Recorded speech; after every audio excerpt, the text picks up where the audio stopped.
ও মা তারা বসে না কাছে রক্ত জব সাথী আছে। নমস্কার দর্শক বন্ধু, আশা করি আপনারা সকলে খুব ভালো আছেন। প্রজ্বলিত জীবন অনুষ্ঠানে আপনাদেরকে জানাই স্বাগত। দর্শক বন্ধু, আমি জ্যোতিষতান্ত্রিক মাতৃসাধক শ্রী সুব্রত। আজকে যে বিষয় নিয়ে আলোচনা করব, এটি অনেকেই ফোন করেছেন জানবার জন্য, অনেকে চেম্বারে এসেছেন যে দাদা এমন কিছু উপায় দিন যে বিদ্যা প্রয়োগ করলে ভাঙা সম্পর্ক জোড়া লাগবে। ভাঙা সম্পর্ক, প্রেমিক প্রেমিকার মধ্যে সুমধুর সম্পর্ক ছিল, একে অপরের সঙ্গে কথা না বলে থাকতে পারতো না, দেখা না করলে যন্ত্রণা পেত, কষ্ট পেত, সেই সম্পর্ক ভেঙে গেছে। স্বামী স্ত্রীর মধ্যে সুমধুর সম্পর্ক ছিল, স্বামী এখন অন্য কোনো নারীর প্রতি আসক্ত, স্ত্রী পরকে আসক্ত, সম্পর্ক ভেঙে গেছে, নষ্ট হয়ে গেছে, একে অপরের ছেড়ে চলে গেছে। যদি সম্পর্ক ভেঙে গিয়ে থাকে, কেটে গিয়ে থাকে, দুজনের মধ্যে কোনো কানেকশান, যোগাযোগ নেই, কেউ একজন যদি চায়, কেউ একজন চাইছে সম্পর্কটা জোড়া লাগুক, সেক্ষেত্রে কিন্তু এই বিদ্যা প্রয়োগ করা যাবে। কথাটা বুঝবেন। যদি আপনার ভালোবাসার মানুষ আপনাকে ছেড়ে চলে গিয়ে থাকে, আপনার মুখ দেখতে চায় না, আপনাকে ভালোবাসতে চায় না, আপনি মানসিক যন্ত্রণা পাচ্ছেন, কষ্ট পাচ্ছেন, অনেক বুঝিয়েছেন, অনেক হাতে পায়ে ধরেছেন, অনেক ফোন করেছেন, অনেক গিয়েছেন, কিন্তু আপনার সঙ্গে সম্পর্ক রাখতে চায় না। একসময় সুমধুর সম্পর্ক ছিল, সেই সম্পর্ক ভেঙে যাওয়া সম্পর্ক আবার কিন্তু তৈরি হবে। আপনার স্বামী বা স্ত্রী আপনাকে ছেড়ে চলে গেছে, আপনার সঙ্গে সম্পর্ক রাখবে না, সংসার করবে না, সেই সম্পর্ক কিন্তু আবার তৈরি হবে। আপনার বন্ধু বান্ধবী আপনাকে ছেড়ে চলে গেছে, আপনার সঙ্গে কথা বলতে চায় না, সেই বন্ধু বান্ধবী নিজে থেকে সম্পর্ক তৈরি করবে। কোনো লিগ্যাল ক্ষেত্রে প্রয়োগ করবেন।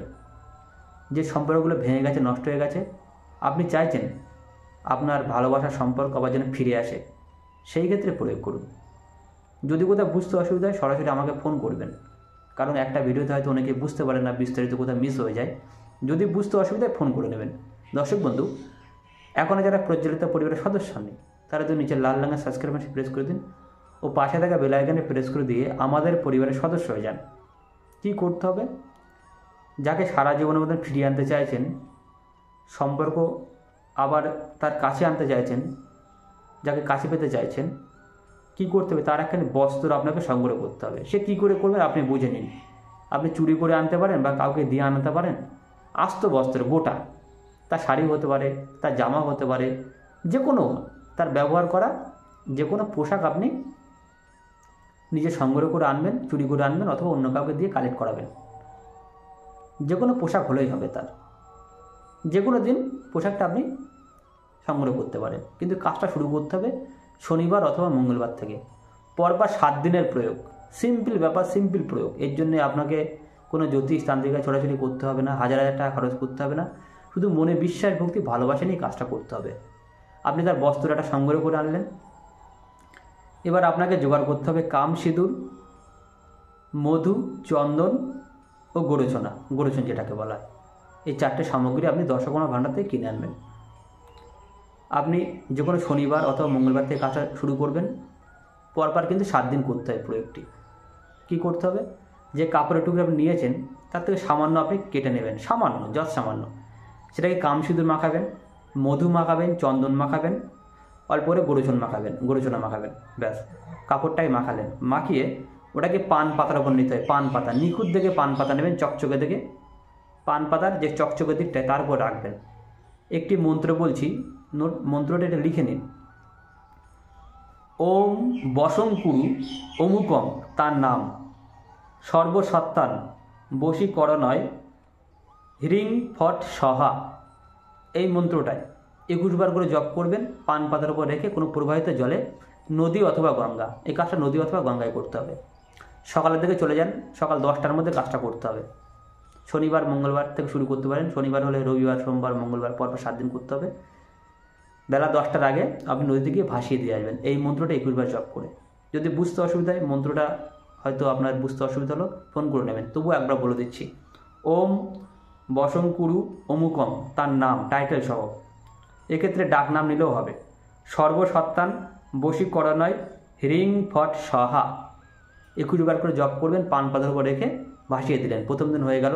দ্বিতীয় দিন আবার অল্প একটু কাপড়ের টুকরো নেবেন, তাতে কামসিঁদুর, মধু, চন্দন, গোরচন মাখাবেন। সেমভাবে ক্রিয়াটা আপনি নদীর জলে ভাসিয়ে দেবেন, নদী অথবা গঙ্গায়। মনের মানুষ আপনার কাছে ফিরে আসবে, 100% প্রমাণিত, চ্যালেঞ্জ হবেই। বহু মানুষকে দিয়েছি, এর জন্য হাজার হাজার টাকা খরচ করার প্রয়োজন নেই, এখানে ওখানে ছোটার প্রয়োজন নেই। বহু চেষ্টা করেছেন, বহু জায়গায় গিয়েছেন, কিন্তু কাজ পাননি। এই বিদ্যাটা প্রয়োগ করুন। তবে এই ধরনের বিদ্যা প্রয়োগ করার আগে গুরু অনুমতি নেওয়া প্রয়োজন। যারা করতে চান আমাকে ফোন করে নেবেন, যদি কোথাও বুঝতে অসুবিধায় ফোন করে নেবেন। ভিডিও ভালো লাগলে প্লিজ চ্যানেলটা সাবস্ক্রাইব করুন, আমাদের ভিডিও লাইক দিন, যাদের এই ধরনের সমস্যা হয় তাদের সঙ্গে শেয়ার করে দিন। যারা কামাখ্যা তন্ত্র মতে চিরস্থায়ী প্রচার করতে চাইছেন, প্রিয়জনকে ফেরানো, বশীকরণ, বিচ্ছেদ, শত্রুনাশ, আর্থিক সমস্যার সমাধান, দাম্পত্য সমস্যার সমাধান, গ্রহদোষ খণ্ডন, বাস্তুদোষ খণ্ডন, তারা শুধু একটিবার যোগাযোগ করবেন। কোথাও গিয়ে যদি না হয়ে থাকে তবে আসবেন। জটিল থেকে কঠিন সমস্যা হলে তবে আসবেন, সাধারণ সমস্যা হলে আসার প্রয়োজন নেই। যদি কঠিন সমস্যা হয়, জটিল সমস্যা হয়, যে কাজ অন্যত্র গিয়ে সমাধান হয়নি, তবেই আসবেন। আগে এলে ঘুরতে হয় না, ঘুরে গেলে ফিরতে হয় না। সকলে ভালো থাকবেন। যাদের ভালোবাসার মানুষ ছেড়ে চলে গেছে, সম্পর্ক ভাঙা, সম্পর্ক জোড়া লাগাতে চাইছেন, ফিরিয়ে আনতে চাইছেন, তারা এই বিদ্যাটা প্রয়োগ করুন। সকলে ভালো থাকবেন। জয় মা।